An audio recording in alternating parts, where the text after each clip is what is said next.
Welcome in. This is the Second Cut Podcast. I'm Rick Gehman, and this is your round one recap of this week's Open Championship. Joining me to break it all down, I've got him. He's here. It's Greg DuCharme. Gregors, hey, buddy boy. I'm here. I'm fired up.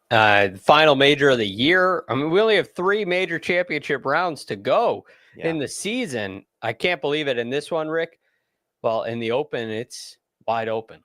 Oh, okay. That's why they call it the Open. It's because it's wide open after the first round. Thank you for your patience. I was on HQ. We were waiting for the entire field to finish. TJ Watt signed some mega deal. There was breaking news, but Greg, I'm here, and I think we will reward the people's patience with a great show. Yes, I think we will as well. There's so many great storylines to talk about.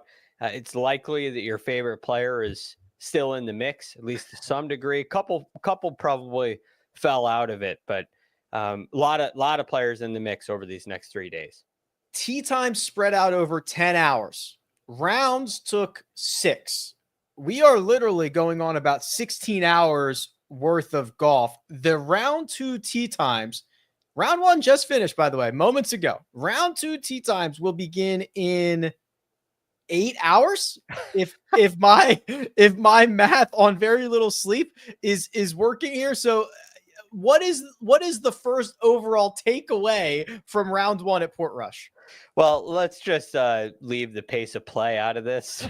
We know that this tends to be an issue. They have there's a couple of tricky situations here where you have some greens that are close together and some people are waiting. You have people waiting on number 5, letting the first group hit up. There's a lot of backups out there on the golf course, but leaving that out there, this was a great day of links golf. It was exactly what you expect in Northern Ireland. Rick, talk so much about the weather and how we have no clue what's going to happen. There's a forecast and then there's what actually happens. The rain was on and off. There was moments of sun. The course was firm, but it was also wet. It was windy and not windy and windy again. Just a classic Open Championship opening round. Legitimately 3 different weather patterns throughout the day, and Rory McIlroy saw sunshine at some times. He saw like rain and there was a lot happening, and the score that leads after the first round is 4 under. And I'll just tell you, Greg, there's 5 guys there. It's a logjam. That 4 under number was the mark for about 12 of the last 16 hours that we are referring to, because it was posted early, and every time it looked like somebody was going to be able to post something deeper under par than 4, we just could not get there. No, you have some difficult holes coming down the stretch, like number 16 and 18 is extremely difficult as well. So a lot of opportunities to, fall off the pace, if you will. But even though you have 4 guys on top at 4 under, and these were 4 great rounds of golf, if you're 1 over par, you're within 5 of the lead. And I believe Justin Ray had a stat that the last 25 winners of the Open were within 5 after round 1. How is that possible? That's 25 years of that. I could not believe that. That is, it was also surprising to me because within 5 of the lead, I mean, sometimes somebody goes out in links golf and gets an early tee time and goes and shoots 6 under and they have a 3-shot lead. Those kind of things can happen. I guess they haven't happened all that much. Just so you know, there are 69 players right now within 5 of the lead. All right. 69. Yeah. So it's a third of the field. If you go based on that, a third of the field still has a chance. And could you stretch that to 6? 6 shots within the lead? I mean, sure. So a lot of guys still in it. Well, I just think it's interesting because we've seen guys win by, they've made up 6 shots on a Sunday on the PGA Tour. We've seen complete weather waves wipe, have a 3-shot edge. I just couldn't believe that in the last 25 years, nobody has come back from more than 5 after the first round, right? That's the stat. Was it when Tiger Woods I think it was at Muirfield, shot 81? That was an entire wave was just completely wiped out. Yeah. And it's like, well, what if that happened? That hasn't happened in round 2. and not round one.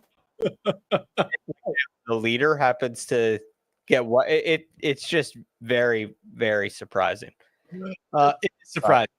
We saw a glimpse of the leaderboard there, and we're going to start with let's start with Matt Fitzpatrick, Mina. I think this is the most interesting of the leaders. Well, I don't know. We'll figure it out. But a 67 was the score. That's 4 under par. It is a par 70. Matt Fitzpatrick entered this tournament, Greg, on a really good run. We've spent a lot of time talking about him on the last few Tuesday shows. He was shot out of a cannon, eagling the second hole today and turning in 34. He adds 2 more birdies on the back, just 1 blemish the third hole. Matt Fitzpatrick looks in very good control of his game right now.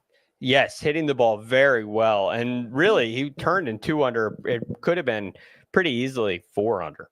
You know, he gave himself a lot of opportunities, missed a couple of short ones. But still on the day, when you look at some of these statistics for him, they're really quite good all the way across the board, as you would imagine. Even though he missed a couple of short putts, still gained strokes with the putter. The bonus birdie at number 16. Yes. Right. The slam dunk from way down from Calamity Corner was just awesome. But he hit the ball in the fairway. 8 of 14 fairways is actually pretty good. Fairways really hard to find. Got it on the green 12 times. And he scrambled beautifully as well. I loved watching him play in this round, and I think it was absolutely not surprising. But when you come into a major with a lot of anticipation and expectation, and you're feeling good, you know, sometimes you see slow starts from guys like that. It was not the case with Fitzy today.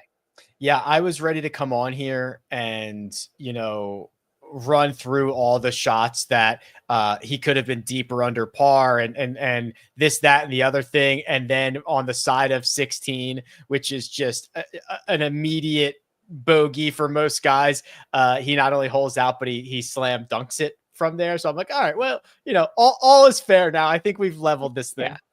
Yeah, I mean, how many shots do you think he left out there before that? Were you going to talk about 2, 3 of them? I think definitely 2, 3 very easily. Yeah, I think that's about right. So, and you probably save yourself 2 shots with 16. So I think it really is a very fair round of 4 under. Not that there's ever any judgment in a round of golf, but he probably played to a 4 under par level and shot 4 under.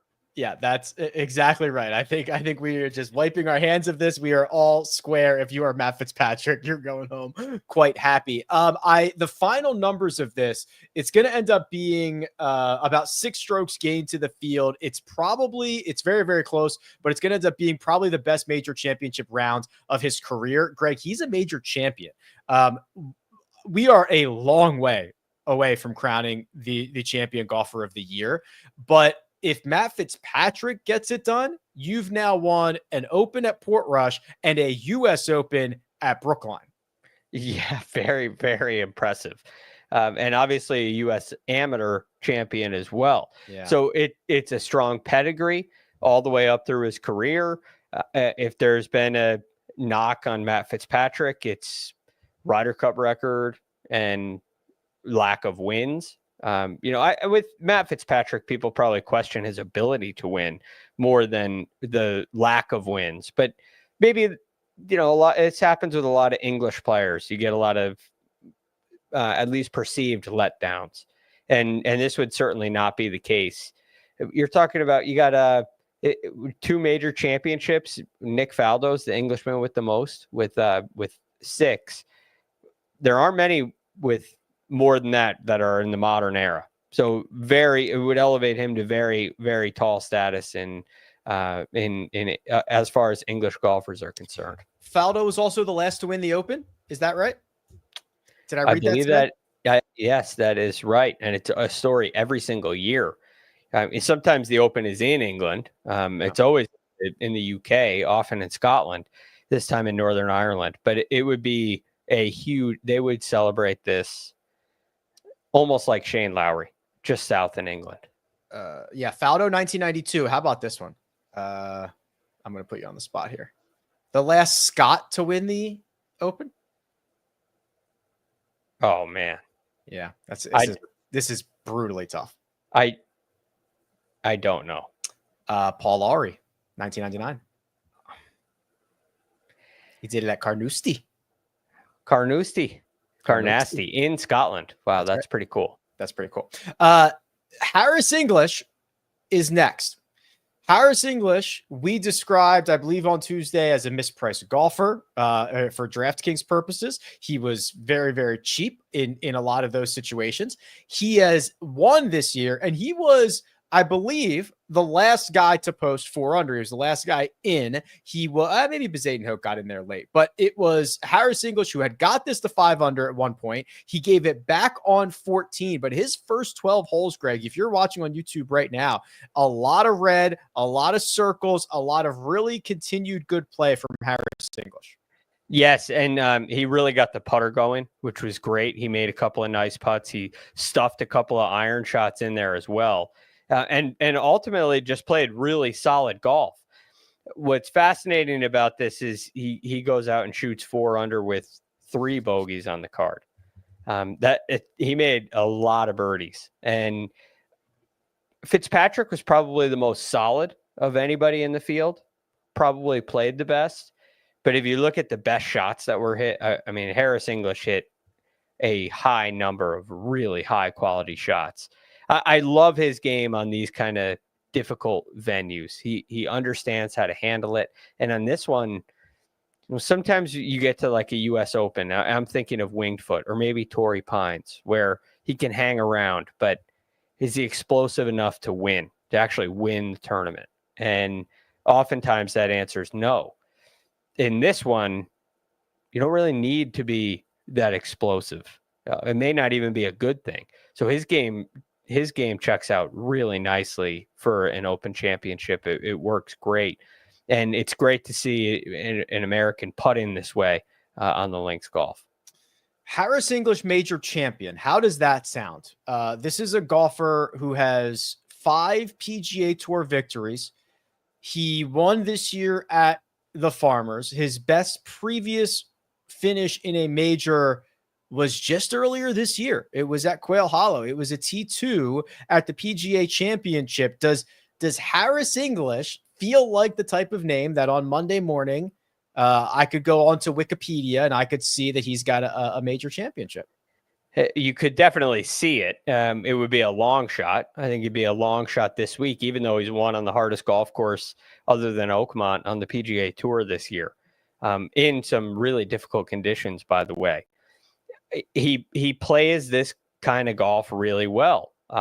Typically, he plays golf courses where par is a good score really well. This time, he just happened to make 7 birdies, which is always funny. So yeah, I think he's at least close to that kind of quality. I'd still be surprised at this point if he won, but I love his game. I don't see him going away. I don't see him fading away. I could see him getting beat. But I think he stacks up so nicely in majors.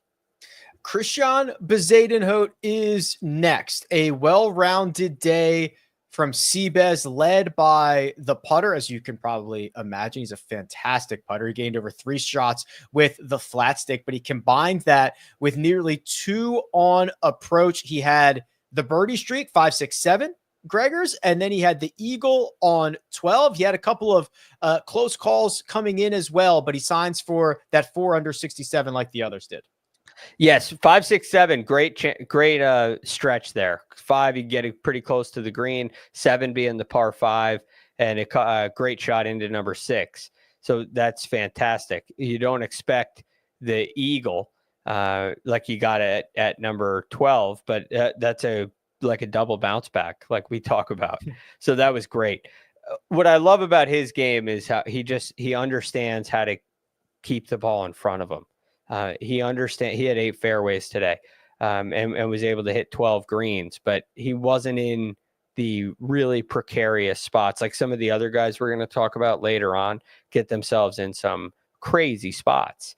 and it leads to opportunities to hit great shots, but it's really hard to do on a golf course like this. So this was somewhat steady, taking care of the holes you're supposed to take advantage of, and keeping the ball in front of you. That's what Seabass does. And you make a couple of those par savers like he did, gaining 3 shots to the field with the flat stick is a good sign too. But this one, Rick, this one would be very surprising if he were a major championship to me. More surprising than Harris English. Okay. Why? I just is it just a name recognition thing? I mean, what Harris English has gotten into contention in majors. Like this year, he finished second in a major. Yeah. He's finished in the top 5 in multiple U.S. Opens. Like I said, won the hardest golf course of the year.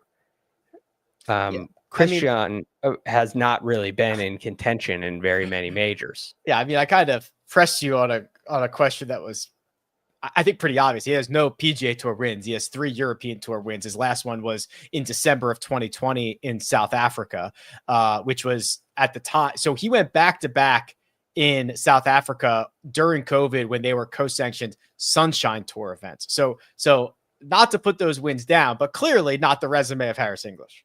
Right. And that would be the reason why. That being said, I still don't think he would be the most surprising winner of the rest of the guys at -4. He would probably be third. I'd be least surprised with Fitzpatrick winning the second major. I'd be second least surprised with Harris English. Thirdly surprised with Christian Bezuidenhout, and with Jacob Skov-Olesen or Hao Tong Lee. Take your pick. Maybe they're T4. Yeah. So these two at the top, the other 2 tied for the lead at 4 under par. They went out early. So he's from Denmark. Jakob Skov-Olesen was in game number 4 this morning. So the 4th tee timeout. Hao Tong Lee was in game number 6. So very, very early, these 2 posted, and I don't know what they've been spending their time doing. And they've got afternoon tee times on Friday. So a lot of time, but I guess these are your 4thly and 5thly surprised golfers if they were to win this thing. I didn't see any footage of the range today. But I'm sure Hao Tong Lee was there. I'm sure he was there. By the way, Jacob Skov-Olesen, interestingly, won the 2024 Amateur Championship. And he turned pro in November. So he could have played in the Masters and the U.S. Open, but turned pro. And he had to give up his... Yes. He did earn DP World Tour status, though. So look, this is a very talented player. We just haven't seen any of it. He's 26 years old, but to win the amateur is a big deal. Yes, he is. I was just looking at my site and I saw just a bunch of DP World Tour stuff. Hao Tong has been playing a full DP World Tour schedule. He's been playing well recently. Yes, we actually met. He was one of our. He was our lowest priced name that we mentioned on Monday in the fantasy section. That's right. So he's had a great year on the DP World Tour. He's put together some great tournaments, and it feels like things in his game are getting back to where they've been. Which, look, still, even like when he finished 3rd in the Open in 2017, it was still very surprising. But kind of heading back in that direction, clearly. Mina, are we going to be able to share my screen? Because I've just come across something that is going to need some investigation here. I'm on JSO. That's what I'm going to call him. That's his new nickname. I'm on Olesen's wiki page. How do we share this? Take this down. Share this. Born May 28th, 1999. He's a Danish golfer. He won the amateur championship in 2024. He has won 15 Super Bowls with the Washington Guinea Pigs. There is no citation to that. Super Bowls links to the Super Bowl. Guinea pigs links to guinea pig. What in the world does he won 15 Super Bowls with the Washington guinea pigs mean? Well, this is a fascinating find. I will say this, Rick. The reason I knew he won the 2024 Amateur and had to give up his opportunity to play the Masters and the Open is because today I read his Wikipedia page. I did not see that. So I don't know if somebody's being funny, put that in there. Maybe I was reading too fast, but I read this and I did not see that. I think this was, I think this is a prank. I think so too. I think that this is, I think someone saw him on top of the leaderboard. I guess I could probably see the last time this Wikipedia page was edited, but if I click who edited this and it says Greg DuCharme earlier today, check it out. It does not. I mean, maybe it has people who viewed it. I'm sure this page has gotten a lot of clicks today. There it is. July 17th, 2025. Adding accomplishments. Does it tell me who? It doesn't. Unless it's this person. Mobile edit. Unless it's this person. To a pack. No, but he edited that. See, now I'm going to have to start an investigation. Because, oh, my gosh. Because this runs deep, these 15 Super Bowls with the Washington Guinea Pigs. That could run deep. Fascinating. Maybe it's a real thing and they just put in bad links. I don't know. Maybe they have a Super Bowl in some other Danish sport that we've never heard of. It's certainly possible. That's what I was hoping. I was hoping to find that out, but but don't you have to like actively put those links in there? I will find out. I will find out what's going on. I don't know how, but he's clearly a winner. He's got 15 Super Bowls with the Washington Guinea Pigs, so he's clearly on to something. That's the top 5. Or I really shouldn't say that. That's the 5 that are tied at the top, all in at 4 under. There are 4 more at 3 under, and oh, mama, one of them is named Scotty Scheffler. Greg, he didn't drive it very well. In fact, I think he hit, what was the final number? 2 or 3 fairways? 3. 3 fairways on the day, and yet he still shot a 3 under 68, and he did that dang thing where he made some birdies late in the round. Every single time he birdies 1, 2, or 3 of the last 3 holes. And one of them 16. It's unbelievable. It's unbelievable. That hole is so hard. That shot is so hard. And he didn't hole it miraculously from, calamity corner like Fitzpatrick. He had a great shot in there. And then at 17, he stuffed it in there again with another beautiful shot. The guy is incredible. And what amazes me about him, he doesn't win every week. Wins a lot. Doesn't win every week, but he never lays an egg. He's never just out of it. There are times where he's probably too far back, and then it ends up being a T6 finish. It's incredible to me, Rick, how you can step up as the number 1 player in the world every time and put yourself in contention like this. After the first round, he's in the mix every time. He shoots under par in the first round of a major every time. It's hard to even fathom how good this is. And to do it hitting 3 fairways, the guy's just a game. He just is a gamer. He has never putted well in links golf. And all of a sudden he's gaining over 2 strokes putting today when he usually hits every single fairway, hits just 3 of them. And he has to, now it's time to call on the putter. It's like a magic wand. I'm just miffed by this. Here's the last year's worth of major championships for Scotty Scheffler. T7 at the U.S. Open, a win at the PGA, a 4th at the Masters, and a T7 at last year's Open. So that is 7th or better in a year's worth of major championships. And now heading into the second round, tied for 6, 1 shot off the lead. That does not include the many top 10 finishes that he's had prior to just his last 4 majors. And the guys that are ahead of him, even the guys that are tied with him, their games do not stack up with Scottie Scheffler's, and they know it. Everybody knows it. And it's no discredit to any of them. That includes Matt Fitzpatrick, who is a major champion. Matt Fitzpatrick and Justin Rose. Oh, no, Rose is at 2 under. So Fitzpatrick's the only other major champion within one of the leading or one back. Right. So you've got one major champion ahead and one guy who's won 15 Super Bowls with the Washington Guinea Pigs, but that's it. And Scottie Scheffler has won 2 Masters and a PGA and won 9 times last year and has won 3 times this year. Yeah. Seems like he's pretty good at golf. Yeah. Especially when the challenge is like these golf courses, these venues just require such great all-around play. And this is why, because you're not going to be perfect in every area of the game every day. But how do you manage a score?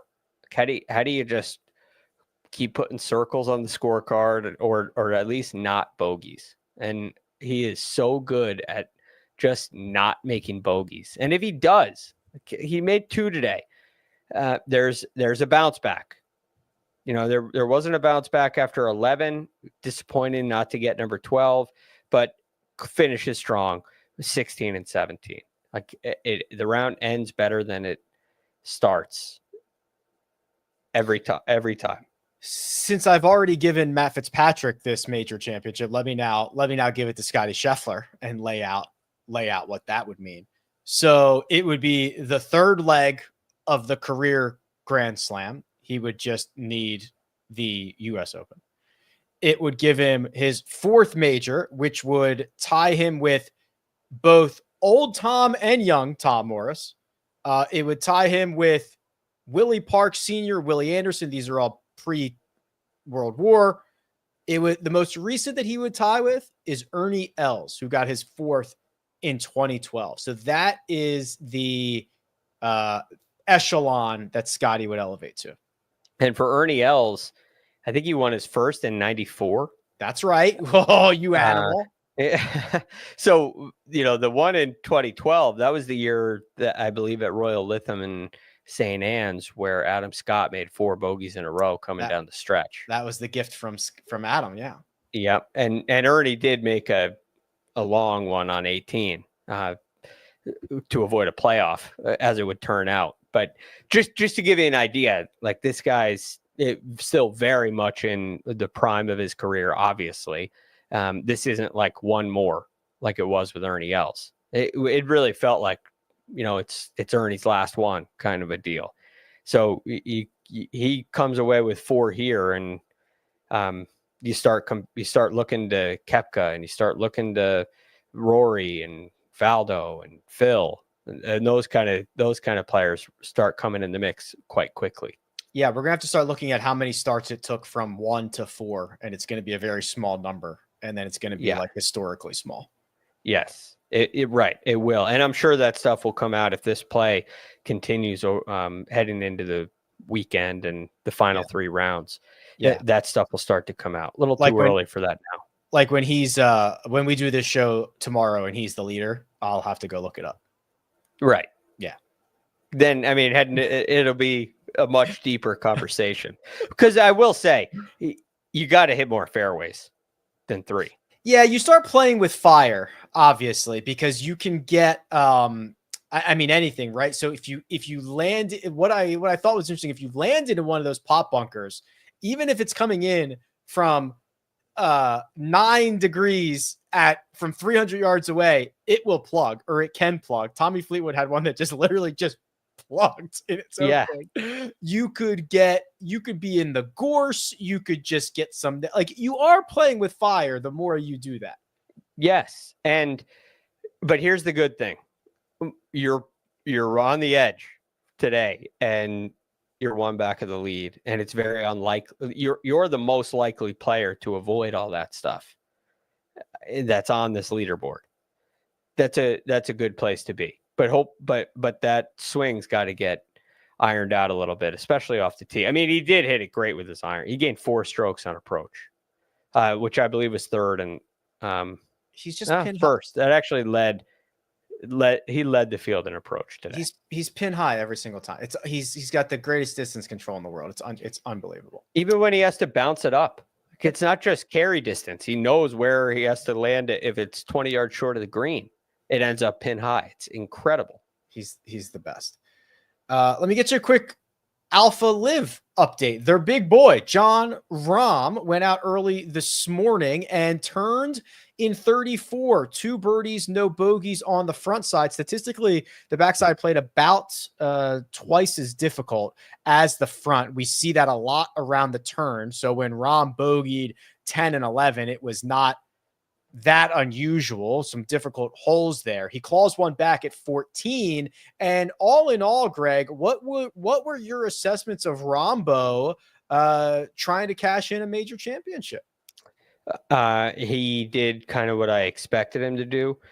He hit the ball great, as well as anybody. He had 15 of 18 greens, which was just sensational. Very hard to do. Led the field along with Maverick McNeely and Angel ironically Hidalgo. I should be able to say that better. He's at 1 under. Angel Hidalgo. Yeah. Who is the same guy that beat him in the Spanish Open. Oh, was it? Yes. Oh. So that's pretty cool. Anyway, they're both at 1 under par, both at 15 greens. I was impressed with that. If you look at proximity to the hole, Jon Rahm's right up there behind, Scheffler, and only 2 others. So he is in the ball striking categories looking very good. The putter was just not all that cooperative. He has such a good set of hands. Like I know it, and I think about it all the time, and then I see it again and I'm like, oh man, it's like he's got every shot around the greens. Yeah. He's as complete as they come. And he's built for majors. And when you saw him in 24, the first year he was a live golfer, struggle in majors, did not perform well. I think a lot of that had to do with off the golf course stuff. He says his swing wasn't in place. He's full of it. I think those two things are, it might be true, but it's probably connected. Yeah, that's right. And then this last year he plays a little better in the majors, played well at the Open, and now this year it's like he's the Jon Rahm that we remember from 2023 kind of a guy. 2021 US Open champion. Big deal. He's currently in the midst of a 4 major championship top 14 streak. 7th at Troon, 14th at Augusta National, 8th at Quail Hollow, 7th at the US Open. I'll just hand him this championship real quick. This would be his 3rd major championship and would get him the 3rd leg of the career Grand Slam. He would need to win the PGA Championship. They're not historical implications that could happen this weekend, but there are some historical adjacent scenarios that could happen this weekend. Yeah, I mean, think about having Jon Rahm at the PGA for the Jon Rahm and Jordan Spieth at the next PGA with a chance for a career Grand Slam, or Scotty Scheffler and Phil Mickelson at a U.S. Open. Little different. Yeah, little different. It would be very cool, and I could see Jon Rahm with a claret jug. It would mean a lot to him. I think he would almost. He said something like this in his press conference. He almost prefer it to a Masters. He did say it. He said it. Well, do you think it's easier to say that because you already have a Masters? And you're in the Open Championship press conference. Yeah. I don't think you would say that at the. This is my number 2. I don't think you would say that in the Augusta National press room. But point is, they're both very special, and I don't think we have to rank one or the other. But for the international players, and we could talk to Mark about this too, when they're growing up, they're thinking about this putt to win the Open. That's very common. The last Spaniard to win the Open, Greg? Well, it was never. It's got to be Seve. Jose just go. Seve. Yes. Do you want to guess the year? 1980. Come on. You can do it. 7. Oh, 88. 87, I think, was foul. Was that Faldo? That's right. That was 18 pars. That was 18 pars. What a shit. You get half credit for that one. Unfortunately, it's not all rainbows and unicorns. We've got to talk about some of the guys on the wrong end of this leaderboard. And if you scroll and you scroll and you scroll and you scroll, you will find Bryson DeChambeau. And if you are watching on YouTube and you're wondering if the colors are broken, they are not. There is no red on this scorecard. This is a birdie-free, I said birdie-free round of golf. Out in 39, in 39, 78 strokes for Bryson DeChambeau to get around Royal Portrush. You can literally just, if you're looking for his name, you want to look at his stats, just go all the way to the bottom, and you don't have to go up very far from there. He only beat 7 golfers today. Yeah. Bryson DeChambeau, a 2-time major winner, and a perennial major championship contender. The Open is tough for Bryson, Rick. It wasn't even the driver. Like, there are guys like Scotty, who we talked about, like Rory, who we haven't talked about yet, who hit fewer fairways than him. He only hit 4, which is no good. The real struggle today was the approach play. I mean, his distance control with his irons was miles off. And it just gave him fits today, and it led to big numbers. 2 of those, 2 double bogeys. There's not that many boxes on the card. Yeah. But when you're piling up doubles, it's not good. Yeah, the low light will be the baseball swing that took him two hacks to move the ball 8 yards. And, I could say, oh, it's, the single length irons and the way that they're upright and all that stuff. But like, it is just all of these scenarios where his spin stuff has to be so dialed because of how he hits it and how his clubs are lofted and all that stuff, that when you start injecting a lot of wind, a lot of different turfs, it's just like, it throws a grain of sand into the motherboard and he's fried. It's like he tries to figure out how to hit the perfect shot, kind of, and it's really hard to do when there's variables like wind. And what the best Open champion players do is reduce the variable with the shot that they choose, and it's a hard shot for Bryson to hit. Holding a fade up against the wind, a low fade, is a critical shot in an Open, and Bryson doesn't have it. He hit a couple stingers, and we saw some of that in his practice. He can hit a stinger, but it's that like trap fade kind of shot that just gives him a hard time. And so he's getting the ball up in the air too high, and then you start missing. He missed 3 or 4 distances by like 20 yards into greens, way over the back of the green, or way short. It's just difficult stuff to handle, and it's going to be really difficult if you get any kind of wind, it's going to be difficult for him to make a run. Yeah. And at this point, he is going to need the round of the day to make the cut tomorrow, probably. He's in a tie for 144th out of 156 golfers. So yeah. He's going to need something really, really special. Maybe the most anticipated opening tee shot in quite some time came from Rory McIlroy. Of course, we all remember what happened in 2019. He goes OB left, takes an unplayable up by the green. He walks off with an 8. Greg kept it in play this time, still made bogey, but he immediately got that back with a birdie on number 2. He then played his next 9. Thank you. 9 holes at 4 under. It's been a long day. He did stumble a bit on 11, 12, and 14. Those were bogeys there, but in Scotty-esque fashion, he gets a birdie late on 17. He posted a 1 under round of 70. Rory McIlroy, trying to be the hometown winner, is in a tie for 20th. The first tee shot still went left. The native area. Yeah. Just fortunately not out of bounds this time.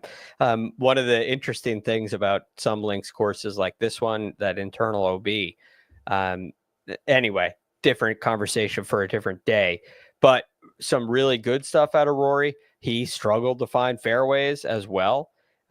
He hit 2 fairways. Didn't hit his first until number 8, and hit 2.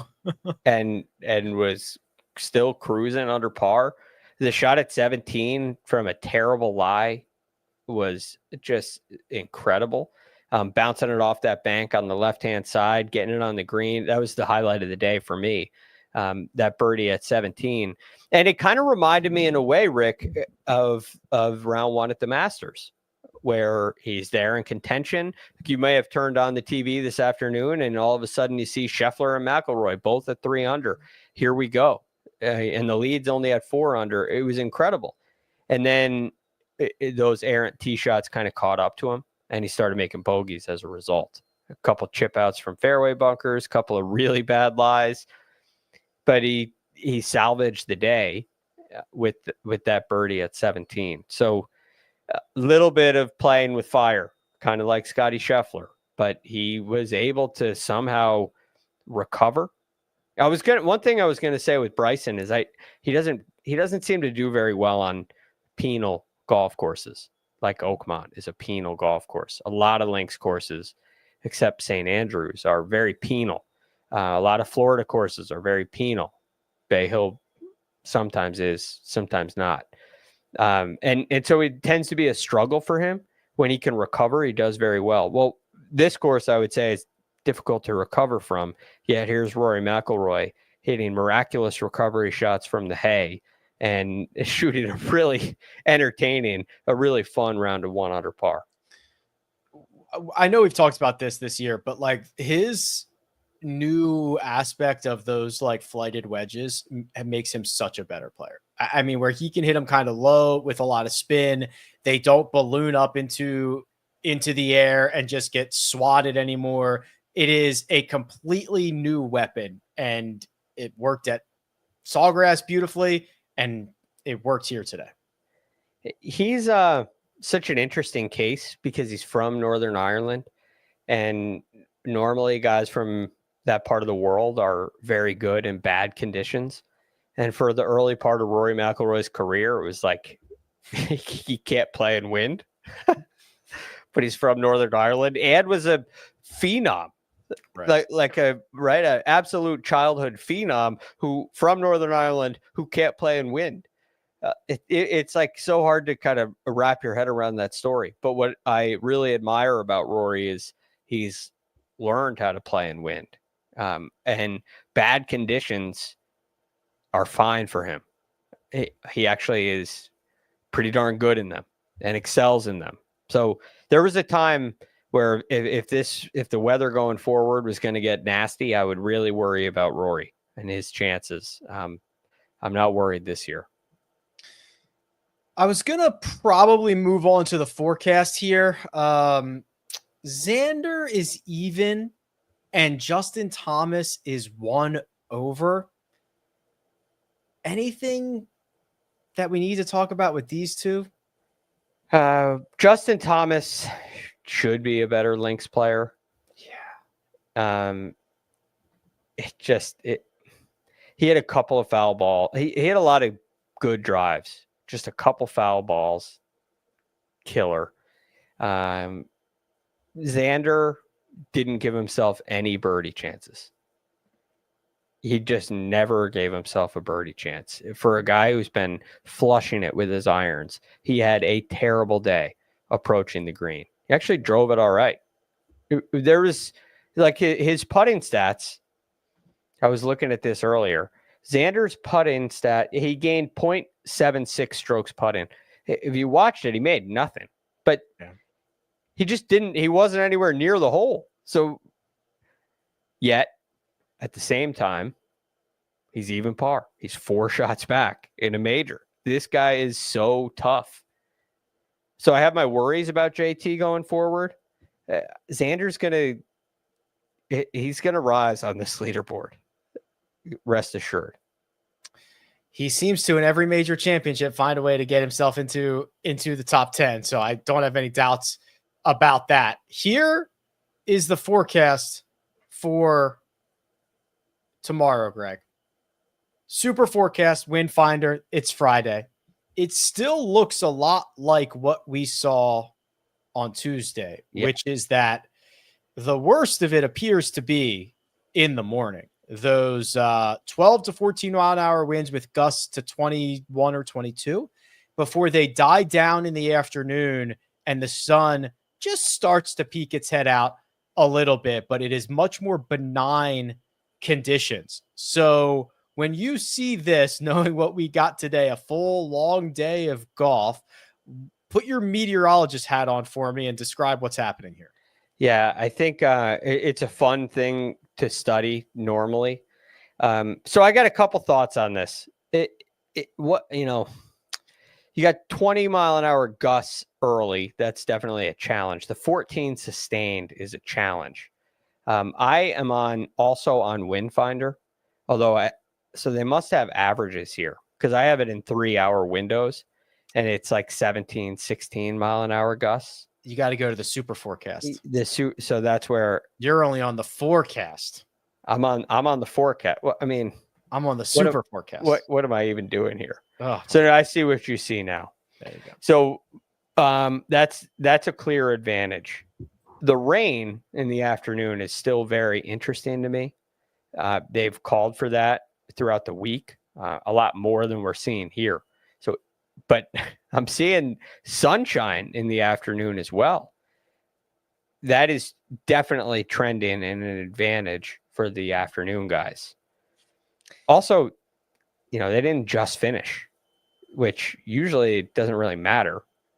But that long break might be nice. They finished like 2 days ago, it feels like. Yeah, I know. But the other guys finished 5 minutes ago, and they got to get back to it. Is that a disadvantage?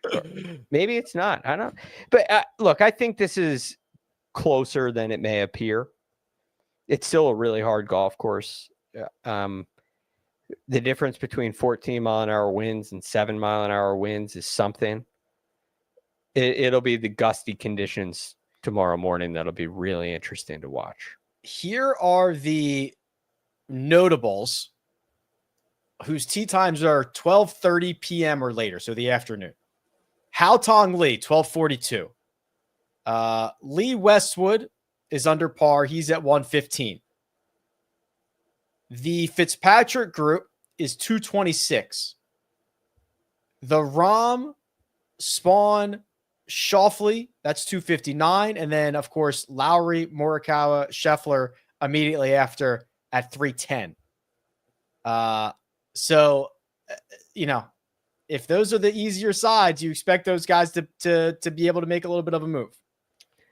Yes. So 12, those are in the 12 o'clock neighborhood. They're going to get definitely a calmer, maybe it's the second half of the back nine by the time 3 o'clock rolls around. We'll see how far they get. Maybe the pace of play will be a good thing. They'll be able to play a lot of that golf with less than 10 mile an hour winds. That would be nice. I still think scoring will be a challenge, but I think it will get better looking at this.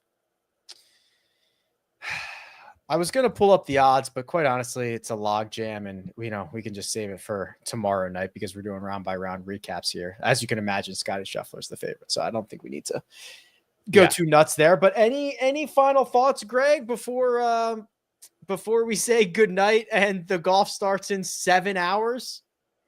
Set your alarm, get your coffee preloaded. I think tomorrow's going to be a fascinating day. I can't wait to see how the guys handle those morning conditions. Can't wait to see that.